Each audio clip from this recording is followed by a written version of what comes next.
El Hadji Ibrahima Niass dit Baye est né à l'aube du XXe siècle, précisément en 1900 à Taïba Niassène. Fils d'Abdoulaye Niass et d'Aïssatou Diankha, Baye Niass a grandi dans le giron de son père. benn sëriñ mosu koo jàngal benn baat wala benn xaraf li mu xam lépp Baye ma ko xamal Baye bi tam li mu xam yëpp Baye ma ko xamal muy tàllale ko gudd ci xam-xam këru xam-xam lañ këru wilaaya lañ Baye wax nañ ne firi na alquran téeméeri yoon ak nangam. Éducateur hors pair, Baye Niass s'est employé à propager l'islam dans le monde et pour ce faire, il a révélé la Fayda en 1930 à Kossy.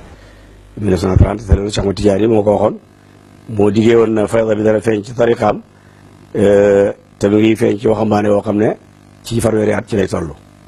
Fayda bi li ko tax a jóg mooy jaamu yàlla jaamu ngoo xam ne du am sikki sàkka yow da nga xam ne jaam nga bu am borom da nga xam borom bi ngay jaamu kan la ak yow lan mooy rapport bi nga xam ne moo nekk sa diggante ak moom.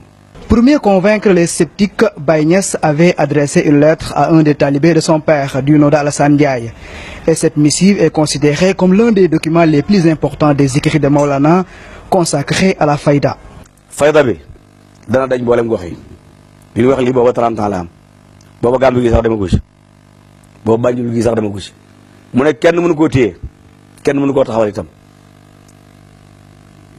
mu ne kenn mënu koo tëj itam. Aujourd'hui, la Fayda est répandue partout dans le monde.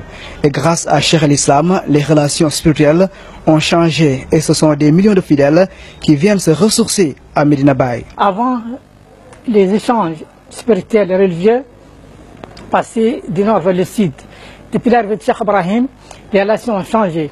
Elles deviennent du sud vers le nord. L'influence, les apports et tout ça, ça a changé de sens depuis Cheikh Ibrahim Niass.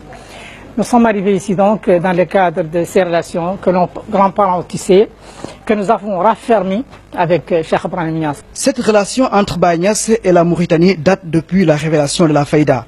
Et des Moukhadam comme Mohamed Misri ont joué un rôle important pour son essor sur le plan international. Entre les plus célèbres, c'est Cheikh Mohamed Nahoui, c'est lui qui est le premier, qui a commencé à faire connaître la Fayda en Mauritanie et très vite.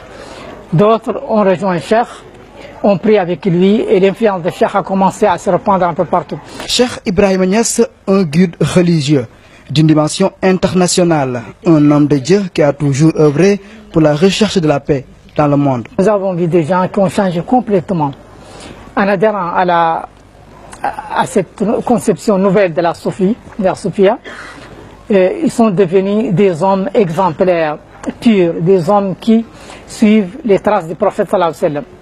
Ça veut dire quoi? Ça veut dire c'est la haute humanité, des gens très humains, des gens qui aiment leurs semblables, des gens qui ont le sens de la solidarité, des gens qui sont sensibles aux souffrances des autres.